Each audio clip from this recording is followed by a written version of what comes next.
mayor of the KSAC has the ultimate authority, the ultimate power in the council.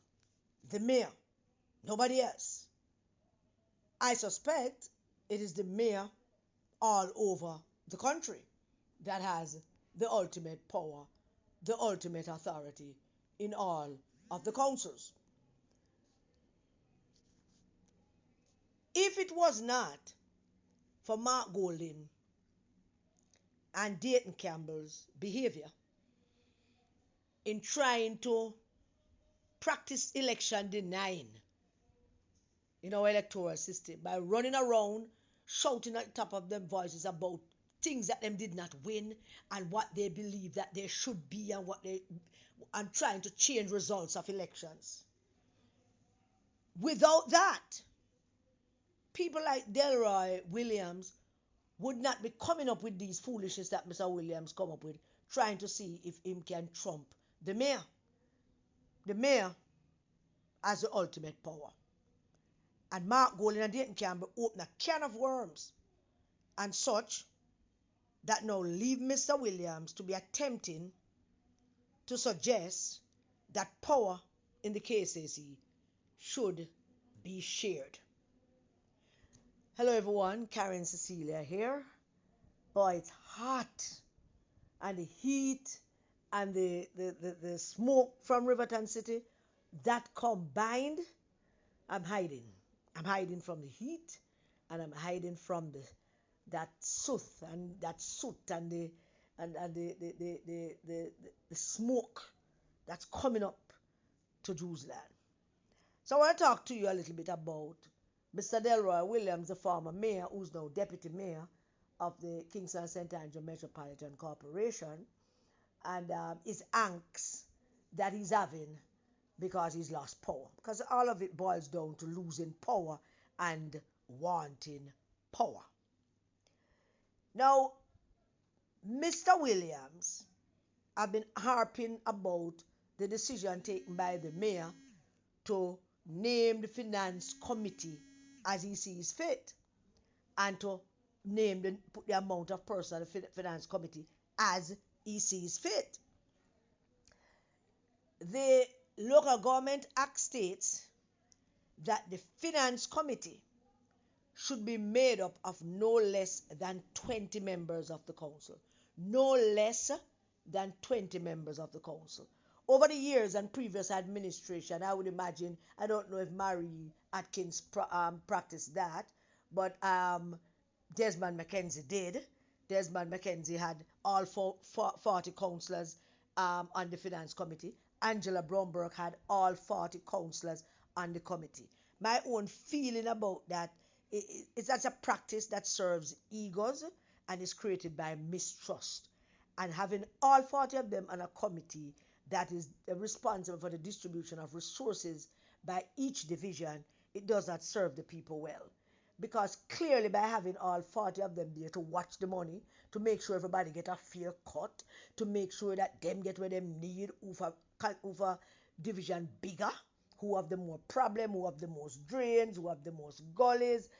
I mean, that should not be. Finance committee should be no more than 10 persons.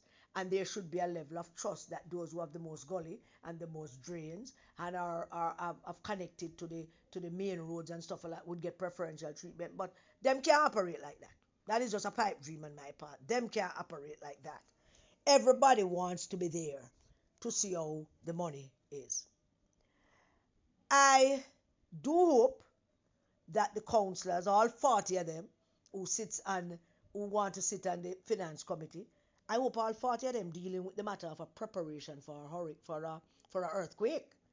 I mean, you look at Taiwan and New York, and you look at the epicenter of the New York earthquake was in a place called Lebanon in Jersey, small town. No more than about 1,400 people live in Lebanon in Jersey. Believe me, I know that. And when the earthquake shook New York and it reverberated all the way to Jersey and Connecticut and Massachusetts, and I think even people in Maryland said they felt it. So the mayor of Lebanon the mayor of Lebanon, was on the phone talking to news media. And the mayor said on the phone that he was talking to several news medias at one time. It wasn't just one person. And he said that that is because there is an earthquake preparation plan. There is an earthquake emergency drill. And part of the drill is that him as mayor, once it happens and it's settled down, is that he should be communicating so people can hear him. Imagine that. He should be communicating so people can hear him. And he should be able to give people directions through those communications that he's doing with various media. What a wonderful plan. But the moment it settled, it triggered an emergency response that is organized and quick. That is set up an app on their phone. The emergency people, the app just chipped in and everybody was up and about. My friends in Jersey tell me that there were ambulances and fire truck and food truck and water truck and all kinds of trucks. She said you name one truck and it's there. Every truck was there to check, just stop and park on the road, them checking everything. That there was the engineers, them checking for cracks, them checking. Oh gee, I'm asking everybody if they're all right, instructing everybody to step outside. She said it was quite a very organized thing. I don't know if we would ever get there. I mean, Jersey bigger than Jamaica. Why can't we get there?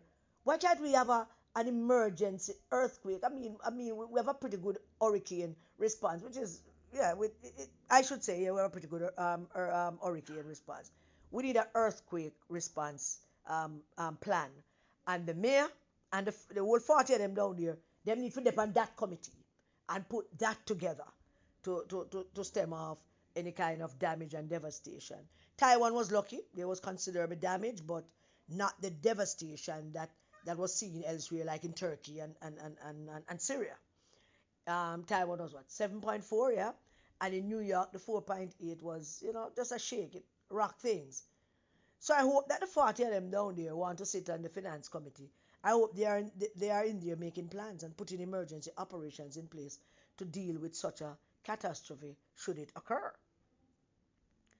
But Mr. Williams, let's get back straight to Mr. Williams, because this is all about Willie. Or Fed, or what them call him. I don't like that. I don't like that at all. He's deputy mayor, and he was a mayor. This whole Fed thing, that sounds funny. I mean, even if that is his nickname, don't do that. The deputy mayor, Mr. Williams, was probably the worst mayor we have had in Kingston. I know of no accomplishments of his. And when I say he was probably the worst mayor in Kingston, I mean he was a shadowy and elusive figure. Hardly in office, basically unknown to the citizens of Kingston and St. Andrew. Him go where he need to go. I suppose there are people who would say that they know him, but the larger part of Kingston and St. Andrew don't know him.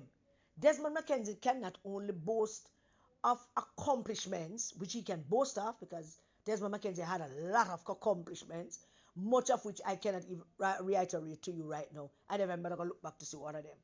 But the thing that most citizens would remember about Desmond McKenzie as mayor is that he was proactive. Not get ahead of him. He was like getting ahead of everything. And sometimes when something happened and him playing catch up, by the first time you see him on the news media, him way ahead of whatever it is that was happening.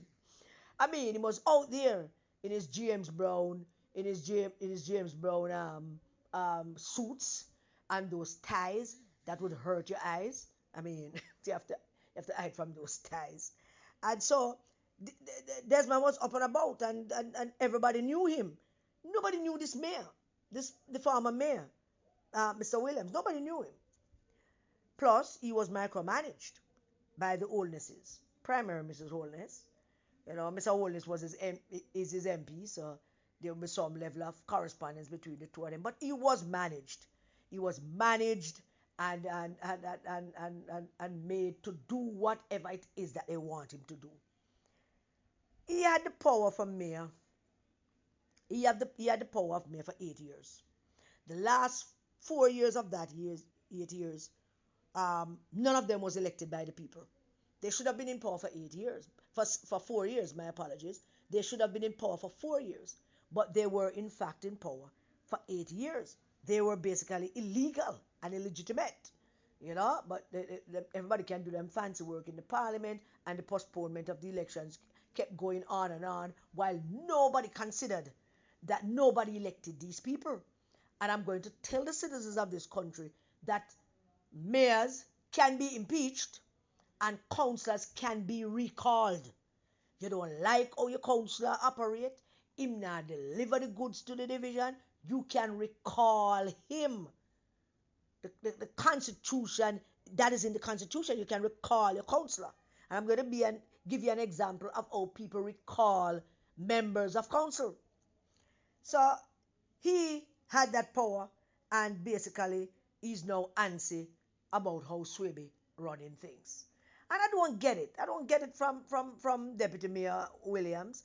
How could you be antsy about how Swaby running things, and for 8 years you basically ran things the very same way, where you were just doing things on your own and all kind of things? I mean, Mayor Swaby, I've pretty much kind of evened it up a little bit to make it more fair and more equitable.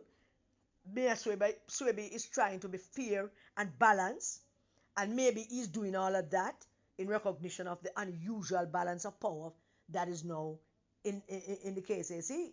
First time in its over 70 years history, the KSAC have found itself in the position where the balance of power is hanging on a little over 16,000 votes by the corporate era voters. Mayor Swaby comes to the job of mayor with far more experience than Mr. Williams did when he came to the job. And that is not bluster. That is absolute fact. Swaby have been mayor in training for many, many moons. Mr. Williams, before he was mayor, was an absentee representative from the day-to-day operations of the council.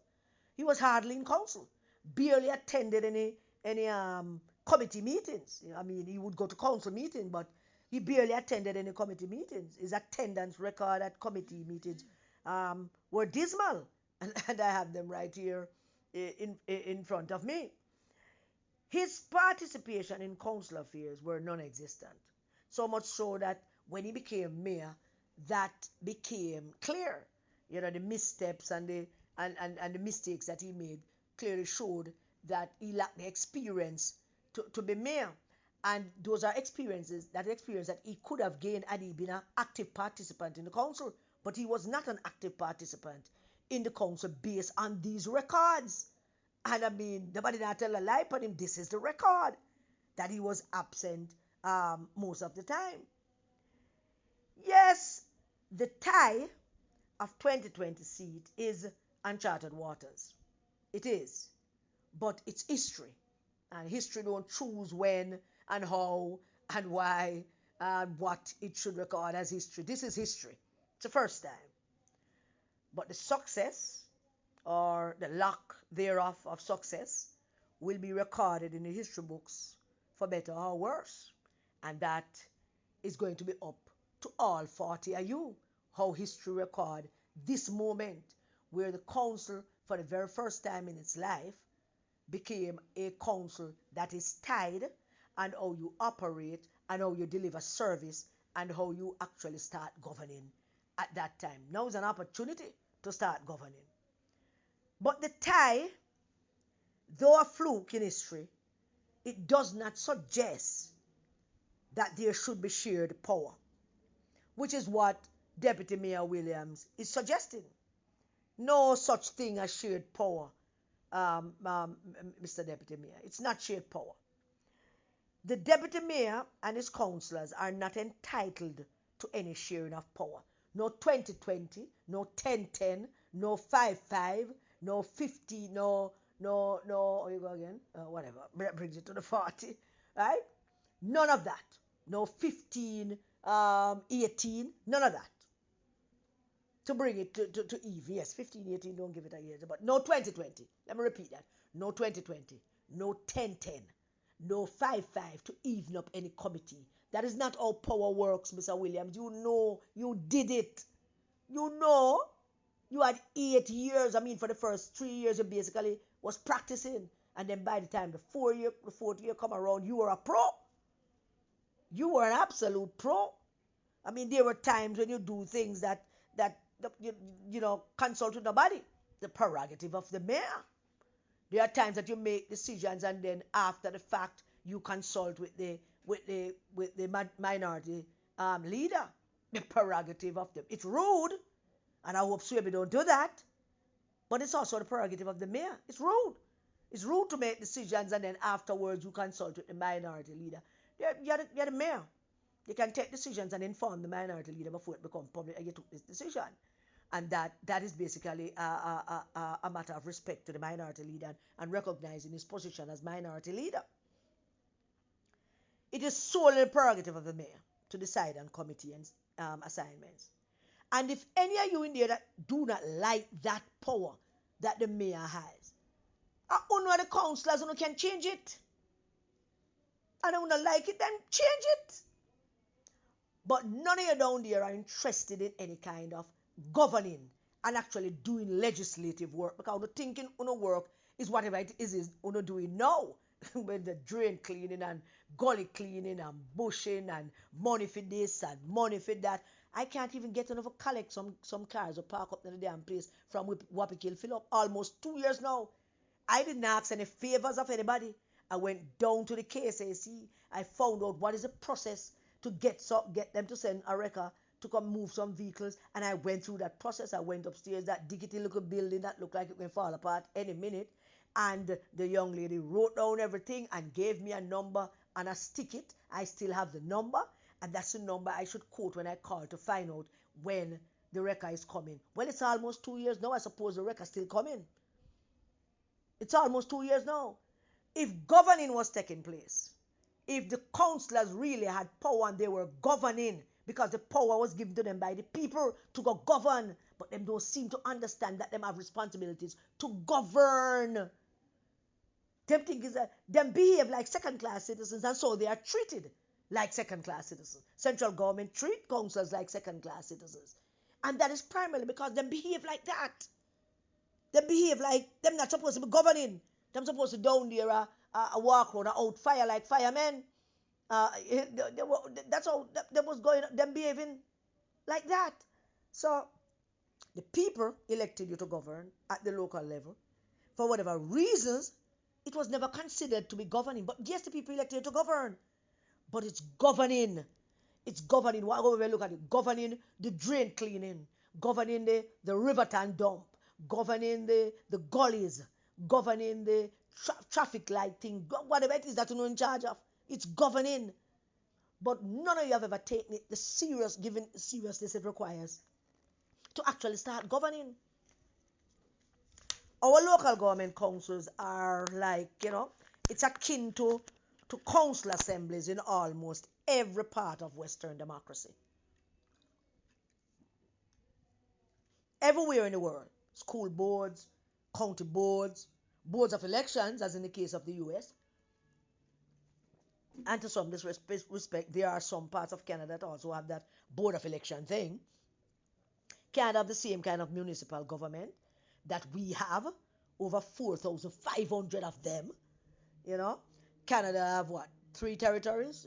Quebec, Toronto. Yeah, 3 territories. Three territories and about 10 provinces. And the territories, I believe, are mostly Indians. I don't want to use it. That shouldn't be the word, but it's Indians or other kinds of people other than being white. Let me put it that way. All right? And they basically have the same setup like us, but with far more power. How do they have that power? Because they gave themselves that power. When people elected them, they knew what their responsibility is: to defend, to govern, and to show some responsibility to the people who elected them. But one don't seem to get it. And talking about the cases here alone all over the country, the councils don't believe that they are there to govern. They are there to collect money and to talk about money for clean drain and to talk about money for everything. Everything for them is about that money, but not about governing. The KSAC have not put forward any meaningful legislative idea to give the citizens a chance to directly elect their own mayor. I mean, this is long overdue. Angela Brownberg had promised that she's going to sit down with the councillors and them start to put legislation to place to send to the parliament regarding the election, direct election of our mayor. And believe you me, if that was the case, she wouldn't have been mayor at all. But, them stalling and those things because them know that many of them couldn't put themselves forward to be directly elected by the people. The mayor shouldn't be a councillor. The mayor should be elected by the people. There's the mayor of New York who is elected by the people. There are about 75 or 76 councils in New York. New York State has about 75 or 76 councils that govern their council territories. The KSAC is stuck in a small culture. It's a culture of survival instead of governing. The survival of the fittest, who going to get drain, how much money going to get, quarrel with the minister, quarrel with the mayor, go have a talk with the minister, the mayor about that, go have a talk with the minister about that. Try governing and see how more effective you could all be. Because the people in the various municipalities is not under the impression that they elected you to govern anything, They are not. They already have you off a second-class citizens. For them, it's just that. The council not come up here, the drain one clean, the gully black up, see the MP say the council say the MP, or the councillor. Where them the boy they from up so, or the woman they from down so, They are not under the impression that you are there to govern. And they treat you like that because of how you treat yourself and treat your job as councillors. So one day the people is going to wake up, and one day they are going to, when they do, they are going to demand that you start governing. You lead the people who elected you, but you treated like second-class citizens because you have no governing power. And the council can change that. Only the council can change that. Only all 40 of you can change that. But for whatever reasons, the councils refuse to govern, and that leads to an undermining of their local power. That leads to an undermining of them status. So a man will tell them, because a woman, blah, blah. Very few people respect the office of councillor. The people who respect the office of councillor is the people who normally get them little thing. The rest of them not really hold in any high regard as people with no power or any kind of governing authority. You don't have to change that for yourself, because it's going to cause it. It's not anybody cause it on you. You cause it on yourself. The mayor has the ultimate power to decide on the composition and the number of every committee. And Mr. Williams knows this. Mr. Williams, you know it. Because you did it. And so did Angela. And so did Desmond. And that is called precedent. So therefore, when he ruled, he had the power. He controlled everything. But he was managed, of course, by Mrs. Holness. As I said, Mr. Holness was his member of parliament, so there would have been a little bit of management and control there. But I think it is that why he failed as mayor. That is my view. My view is that Deputy Mayor Williams failed as mayor because he was too much in control and too much managed. So his concentration was not on the growth of the council and the governing that he was elected to lead. It was more on what needs to be done for his bosses. And he really consulted with the wider council and anything. And more often than not, he left the opposition out of the decision making and out of the loop. And I have heard complaints about that many times. When I was a member of the PMP, I heard many complaints about that. Not only from the now Mayor Swaby, but other council members, other councillors. Mr. Williams, when he was councillor, also named the committees. And now, the bone of his contention are those very said committees that he had the authority and the power to name. So now, he wants the mayor to name the finance committee with all 40 councillors.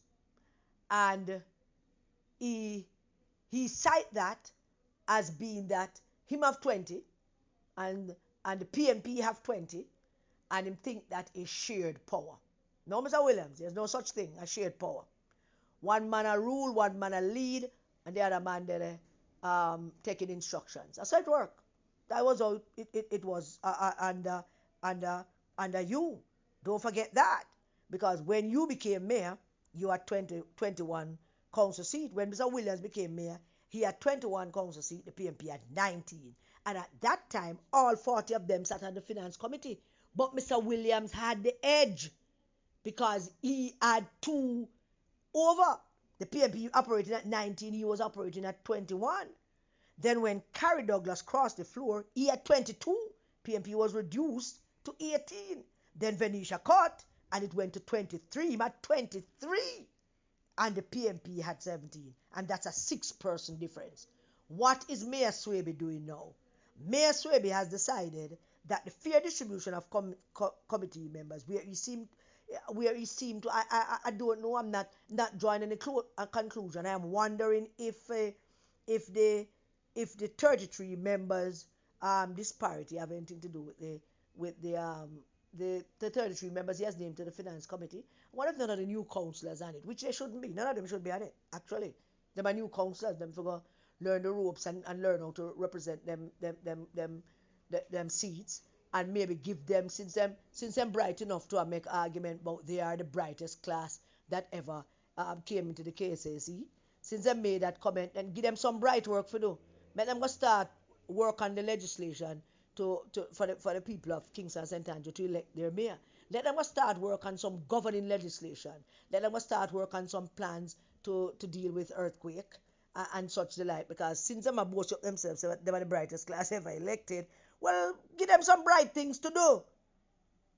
Give them some bright things to do. What is the disparity between what former Mayor Williams did and what current Mayor Swaby is doing? The former mayor, before the elections, had 6 more seats than the PMP. Right? It would have been 2 or whatever, but he ended up with 6 more seats. Did he end up with 6 more seats? He had 2 first, then he got Carrie, and then he got Venetia. So he got 2. It was that movement came over a period of time, and so Mayor Swaby have now decided that his finance committee is going to be 18 PMP and 15 JLP. What's wrong with you, Deputy Mayor Williams? That is as fair as you will get it. There's no shared power. You don't get 20 of nothing. You know why you don't get 20 of nothing, Mr. Williams? I soon get to that.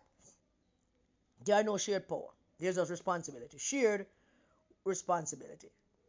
So Mr. Williams is looking at the tie of the council seats and thinking that he should have half of everything, because he believed that because they are tied in council seat, him should get half of everything. Come on, Mr. Williams, you know that don't work like that. I don't know who put him up to that foolishness, but not no work like that. Not a soul would ask you to do that. Had you been mayor and the PMP had the deputy mayorship, not a soul would ask you to do that. Maybe them ask, but you say no too. If they had asked you, I said no, there's no shared power. No, does not give shared power. Why? Because the rules and the laws that govern that tie are very clear. The rules and the laws are that should a tie in seats occur in the council, the side with the most popular vote gets to choose the mayor.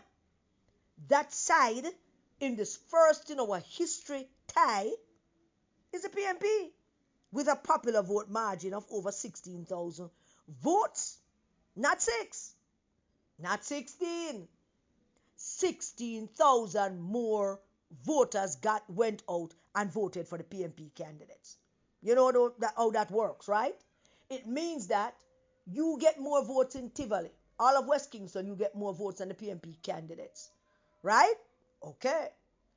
In South St. Andrew, Sarah Marshall get over 3,000 votes. I don't even know how much the GLP candidate get. Maybe him get 5 votes. I don't know. 10, 15. But Sarah Marshall get over 3,000 plus. So did Councillor Newland. 3,000 plus votes. In Palwell constituency, in Springfield and Norman Garden. Same thing. We eclipsed whatever the GLP councillor candidate got. And so we ended up with the most votes. That is how it works, Mr. William. That is how it works. It doesn't work like how you think it works, or how you want it to work because you don't have the power anymore, you know. But that is how it works. So what happens is that you now have a responsibility to work, to work with the mayor. And sit down and behave yourself and let the mayor name him committee. Don't trouble that. You know, don't get involved in that and make no noise about you believing what you think you should have. You're not going to have it. You're not going to have it unless Mrs. Holness is successful in her efforts to get new elections for the Kentire divisions, not division. So I see that Mrs. Holness is taking the case to court and making the case that she feels that the voters list that was used in the Kentire division was a wrong voters list, and they'll be held to pay for the electoral office if that is true. So I don't know what exactly Mrs. Holness is up to, because she can't stand the fact that she lost a seat, and that was due to her own behavior. But it is her right. It is a right of the candidate, the GLP candidate, to explore all opportunities in the court of law as he sees fit, and then we'll see how that goes. I don't know where that will go, but we'll see how that goes. It is the right of the candidate to say that I think I lost, and I think I lost because of X, Y, square, Z, and then can pursue those avenues to find out why they believe they have lost. Remember telling you that councillors can be recalled? Councillors can be recalled and mayors can be impeached. But the unsuspecting citizen, the voting citizen, either don't know this or they don't care. But all over the country you can recall your councillor. And yeah, I'm putting ideas into the people's head. When you can get together and you can petition them and recall them if you believe that they have done something egregious. If they have done something egregious, you can recall them. But those things don't practice. In other words, what has happened is down in St. James, the council itself kicked out 3 of them for whatever reason. In Oklahoma, the other day, about 2 or 3 weeks ago, an Oklahoma City Council member was recalled. That recall effort was led by the Democrat. I think it's a Democrat. I think so. It's a woman that challenged him. She was his opponent in the elections, and she led a recall efforts. Why? Because he was suspected of having ties to a white nationalist group, and that's reason to get him recalled from his council seat. And she led that. And the people of Oklahoma City, not the state, Oklahoma City, which is a purebred white state with a good chunk of black people. Because Oklahoma really had a large chunk of black people back in the day. That's not the case anymore. And the good citizens signed those petitions and recalled him. That is proactive governing. So now the young lady who led that is now going to be the member of that city council. There are several examples of city council members that have been recalled. I just need to go look for them because I know I've read of them and I know I've heard of them. And there was a recall effort for a city council woman in somewhere in one place in New Zealand, and there certainly have been several in Canada. As them slip, them slide, because the people are involved in their governing. Yeah, but our people, our voters, they are not involved in our governing. And I'm going to talk about that. They are not even involved in voting, much less governing. Them not even coming out to vote, much less governing. And I'm going to talk about that in something else that I'm preparing to send to you. I want to close this voice note to two other things now. So one, Dennis Gordon is leading the effort to do a forensic audit of the books of the Kingston and St. Andrew Metropolitan Corporation for the last 8 years. And Dennis is right. I support the move. Now, me and Dennis are friends. Dennis don't like me, but I'm cool with him. Him can carry this through because Dennis takes a businessman attitude towards everything, which is probably not a bad thing in some respects. Him not fully a rabid politician. Him is still a businessman learning the ropes of politics and doing all of that. So Dennis decided that as chairman of the finance committee, him want to go find out what the former mayor and his majority did for the last 8 years, 4 of which they were illegitimate. And that's a good move, and I support it. But I would like to ask Dennis, Councillor, let me back it up, sorry. I would like to ask Councillor Dennis Gordon to not only audit the last 8 years and concentrate on the second 4 years, which is the last 4 years. The first 4 years was a legitimate governing.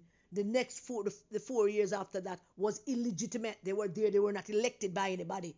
Them just get it because our parliamentarians playing footsie with our political process and our democracy and denying the Jamaican people the right to elect and re-elect or elect new people on the time frame that is set by the Constitution.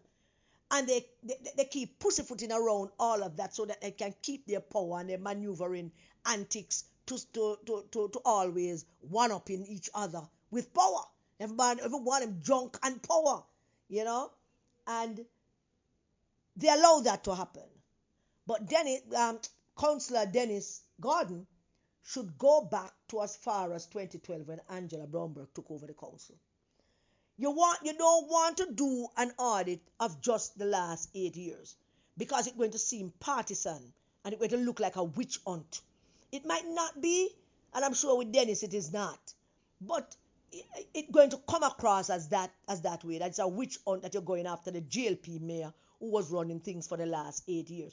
Go back to 2012 and do the whole thing from then and then publish it and let us see what is it you found. Involve us in it. And I'm going to ask about it. I'm going to rile up the people then to start asking about these things. Or go out with all kind of things. I'm going to ask about it so you can't hide it. You can't say you're not going to do it and then start hiding it. I only need to be a little bit more transparent with how to manage the people's business. The people who elected you and put you there. So I'm suggesting that Councillor Dennis Gordon go all the way back to 2012. And a matter of fact, all the councils should do an audit. Why people not calling for the councils them to do audit? They were all in power for 8 years, PMP and GLP. And whoever the mayors were in any of them, there should be now an audit for those councils that the said mayor that was running things for 8 years is still the mayor. There should be an independent audit. There should be an independent audit to find out what them in there going with. Because I really like to know where junk already Scotty was going on with down at St. Catherine there. I want to know. Except we be down there, I push out people, I push out PMP people out of seats and I go out there and not bringing the politics in this one. Because this one is not the politics. This one is about the citizenship. So let me draw breaks on that. I'll take on Scotty on that, more on that another time. Well, I keep going at him for that. So we should have an audit about that. All right? The last thing I want to close with is this, that Joan Gordon-Webley was named by Mayor Swaby as a vice chairman of an advisory committee that he set up to deal with the garbage, sanitization, something like that. I'm afraid I didn't get the whole full thing, but I know it has something to do with that. An advisory committee. The important thing I want to stress here is that it is an advisory committee. So from the news came out, my phone start blow up all over the place. Labor rights and PMP and no peace. Everybody having angst about all of that. Why Joan Gordon-Webley down at KCC and Ray and all kind of politics start to rear its head. Now, all of you know that me not with Joan Gordon-Webley. Right? She's a turnback Laborite. And she's not a nice person. And she's Angela Brownberg's proxy. But this appointment shows a couple of things. This appointment could suggest that the leadership of the PMP is involving themselves in the operations of the council. This could show that. This could be that, where people start believing that the leadership of the PMP is interfering with the operations of the Kingston and St. Andrew Metropolitan Corporation. I would like to disagree to some extent with that. I don't know. I don't hate people. I don't care feelings of people. Right? I do not like Joan Gordon-Webley. I do not like how she operates. I do not like her politics. I do not like her own personality. It just rubbed me the wrong way because she's always seemed like she's looking for some kind of problem. Huh? But while Joan Gordon-Webley was head of the solid waste here in Kingston and St. Andrew under the JLP, when she was that, Omar Davis was chairman of Region 3, and I was a vice chairman of Region 3 during that time. And I remember that during some of those meetings and stuff, and when she was and chairman, the city was cleaner.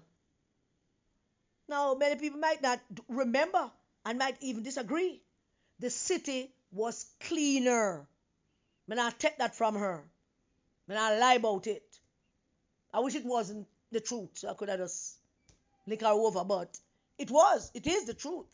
The city was cleaner, and she seemed to have had a better grasp of keeping the city cleaner than most people did. Omar Davis was giddy about the whole thing because one Saturday morning we had a meeting and he was late, and he said that he was late because he had garbage collection problems in his constituency, and he called Joan Gordon-Webley, and the trucks came, and she came with the trucks or whatever it was that time was taken up for a little bit. Up this end in Mullins Garden in the constituency of West Central St. Andrew, we never had any problems either. Now, if anybody know of any that I don't know of, please tell me. But my own, I was very involved at that time because I have a problem with garbage collection. I have a problem with that. The garbage must be collected. The garbage mustn't throw in a gully. Me live right beside the gully bank, and me not throw nothing at all in the gully. Nothing. Well, occasionally, when there is some meat that you can't fry up to give the dog, you throw it in the gully, make the drunk or them get it. The meat thing. Huh? But I don't throw nothing in the gully. I store my garbage. When the garbage truck take forever to come, I still store my garbage. And clean up my house. It was me alone do that, not the yard. It's me clean up, is me store garbage, because and a quarrel and walk around and grumble and quarrel to make sure that people have it right in terms of how we store our garbage. So I've been involved in that for a while. And she was not bad. She was not bad in how she handled that. So if this is an advisory committee for her to advise the mayor and the council and the city about all of that, cleaning up, and because that is the health of our citizens are of utmost importance. And if she can help with that, then we have no issue with it. Quite frankly, I not endorse her, but I have no issue with it because it's something that she can do. And if she can do it, then we shouldn't beat it up that she can do it. We just want to make sure that it's not politically motivated, and it's an advisory committee, and I hope it's not a paid work. So, because anything like that comes up, we're going to be on it like Matlock. Huh? So, I hail the move by Mayor Swaby by getting somebody who understand what them doing, understand what he want to get done. And it was a gutsy move on his part, because he must have known that there's going to be some level of noise and pushback on it. So, so that's it for now. I never intended to stay this long, but that's it. So, Mayor Williams, here's my thing now to you, former Mayor Williams and Mayor Swaby. Want to work together now? Work together and see if we can deliver governance for the people of Kingston and St. Andrew. We work together and see if we can get it right, start getting some things right. Utilize all them bright people that just got joined the council, you know, Michelle Thomas and the one up West Rural there, Garrett Walker seat, Brandon Hill. Utilize those brand Jesse. Utilize those bright people. Utilize them and let them go start carve out legislation as to how we can move forward as a council and as a corporate area, as a member of the corporate area. Those are my few words. So thank you again for listening to my rant. Heal up all the councillors. Good luck to you all, especially the new ones. Good luck and trying to govern and represent the people that elected you. And stay safe, all of you, and do your best and try to stay above the fray. And don't waste taxpayers' money. Don't waste my money because I don't really have much. I want to take it and waste it. It's going to vex me. I'm going to come out here and I'm going to go on with pure things. So, good luck, all of you, including the idiot that went in Byfield up in St. Mary.